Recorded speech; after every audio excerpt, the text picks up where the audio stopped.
Ibu bapak, saudari-saudara, sobat Komsos yang terkasih dalam Kristus, selamat berjumpa kembali dengan Renungan Minggu Komsos Gereja Santa Maria Immaculata Paroki Tarakan.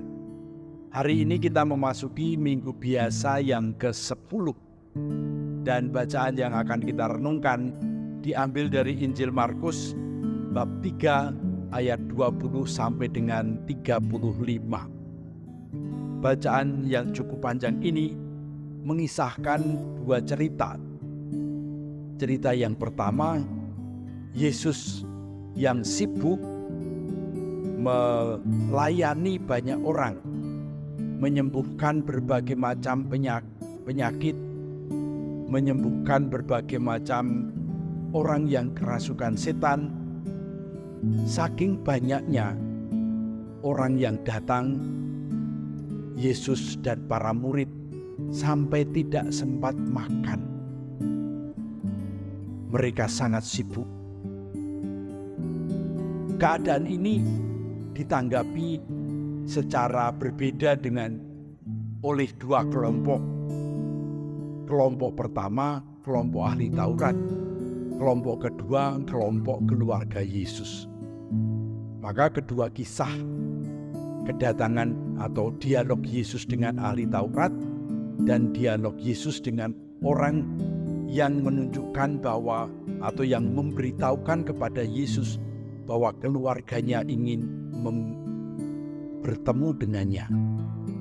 Ahli-ahli Taurat adalah orang-orang yang datang dari Yerusalem. Mereka sengaja pergi ke Galilea untuk melihat berita-berita berkaitan dengan Yesus. Yesus sudah mulai terkenal. Yesus mulai banyak pengikut. Yesus didatangi oleh macam-macam orang, dan mereka merasakan bahwa Yesus memang berbeda. Yesus hadir sebagai penyembuh. Yesus hadir sebagai pengkhotbah. Yesus hadir sebagai pribadi yang sangat mengesankan, yang membuat mereka menemukan penghiburan dan peneguhan. Ahli-ahli Taurat melihat semuanya itu, dan lebih-lebih ketika menemukan bahwa Yesus dan para muridnya sampai lupa makan, mereka iri hati. Mereka menuduh Yesus bisa melakukan semuanya itu karena mendapatkan kekuatan dari Beelzebul, penghulu setan. Mereka menuduh Yesus mempunyai kekuatan ekstra sehingga dia bisa melakukan macam-macam hal tanpa pernah merasa lelah. Apa yang ditunjukkan oleh para ahli Taurat ini membuat Yesus jengkel. Dan Yesus mengatakan kepada mereka, bagaimana mungkin satu keluarga terpecah? Kalau iblis terpecah di dalam dirinya, bagaimana itu akan menjadi sebuah keluarga? Yang mau dikatakan oleh Yesus adalah bahwa sekarang saatnya tiba, kerajaan Allah datang, dan Allah ingin mengatur kembali hidup manusia yang tidak teratur itu.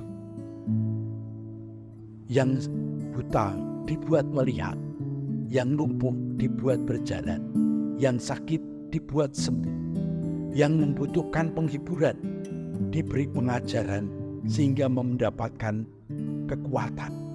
Inilah warta yang dibawa oleh Yesus, kedatangan kerajaan Allah. Sementara orang-orang yang lain, termasuk ahli-ahli Taurat ini, mereka melihat ada persoalan-persoalan di sekitar mereka, tetapi mereka seperti tidak mau tahu. Mereka angkat tangan. Mereka tidak peduli dengan apa yang terjadi di sekitar mereka. Akhirnya mereka hanya bisa iri ketika melihat Yesus melakukan semuanya itu. Sementara keluarga Yesus, ibu dan sanak saudara Yesus, mereka datang untuk menjemput Yesus dan mengajak Yesus pulang. Karena di luar sudah terjadi atau sudah beredar berita bahwa Yesus kerasukan setan. Yesus bekerja terlalu berlebihan. Yesus bekerja terlalu bersungguh-sungguh. Maka ketika ada orang yang berkata, "Lihat, ibumu dan saudara-saudaramu berada di luar, ingin bertemu dengan engkau." Yesus membalikkan pertanyaan, "Siapakah ibuku? Siapakah saudara-saudaraku?" Ibuku dan saudaraku adalah mereka yang melakukan kehendak Tuhan, mendengarkan sabda Tuhan dan melakukannya. Yesus mau menekankan bahwa di dalam tata kerajaan Allah, ikatannya bukan ikatan persaudaraan atau ikatan darah. Persaudaraan itu diikat oleh sabda Tuhan. Persaudaraan itu ditentukan oleh bagaimana saya membiarkan diri dibimbing oleh Allah, dituntut oleh Allah. Itulah keluarga baru yang dibangun oleh Yesus. Ibu bapak, saudari-saudara yang terkasih dalam Kristus, hal yang patut kita renungkan dari bacaan hari ini adalah: pertama, apakah kita seperti ahli Taurat atau orang banyak di luar Yesus, hanya berdiri dan menonton, tidak mau terlibat, tidak mau ambil bagian? Meskipun kita melihat ada banyak persoalan di sekitar kita, kita hanya menonton saja. Saat ada orang lain ambil bagian, kita iri, kita mengkritik mereka. Yang kedua, apakah kita sudah menjadi keluarga Yesus, yaitu orang-orang yang mendengarkan dan melaksanakan sabda Allah.